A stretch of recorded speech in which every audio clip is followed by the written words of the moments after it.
Hey, Jake with B&H, and today we're talking about when to use gimbals. Let's go. Gimbals are a great tool to have in your cinematic arsenal, but shouldn't be the end-all be-all of your filmmaking. What makes filmmaking great is that there is a vast amount of ways to tell your story.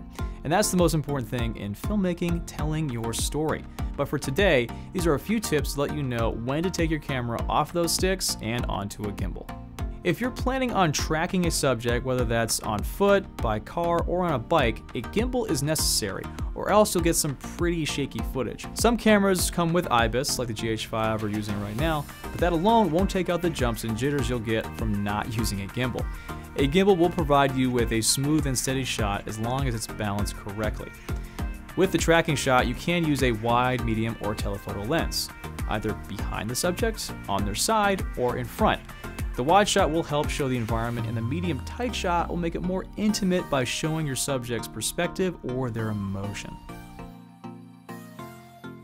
Cranes and jibs cost a lot of money and are usually used on bigger productions.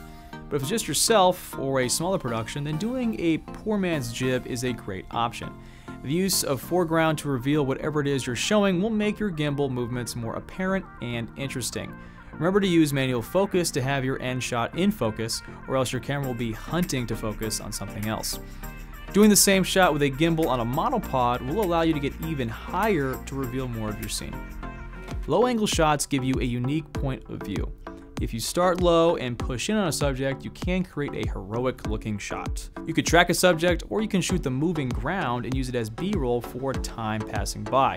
It's easier to flip the gimbal upside down and use a wide angle lens. A rotation shot is when you move your camera around your subject 360 degrees. Lots of wedding videographers use this move to show their subjects in the background at the same time. A little movement in your shot goes a long way, and doing it at like 120 frames per second gives a fun cinematic looking shot.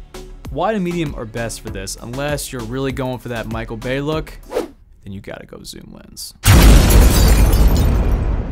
While performing the rotation move with a wider lens, you can move a little faster. But when you're tight on a subject, remember to go a bit slower so you can get the smoothest looking shot you can. Lastly, you can combine a lot of these shots together to get a really creative looking video. Mix and match to get your videos to that next level. What's your favorite gimbal shot? Let us know in the comments below, and be sure to subscribe to see more videos like this, and click that notification bell to be notified when we release a new video. This is Jake with B&H, just keep gimbaling.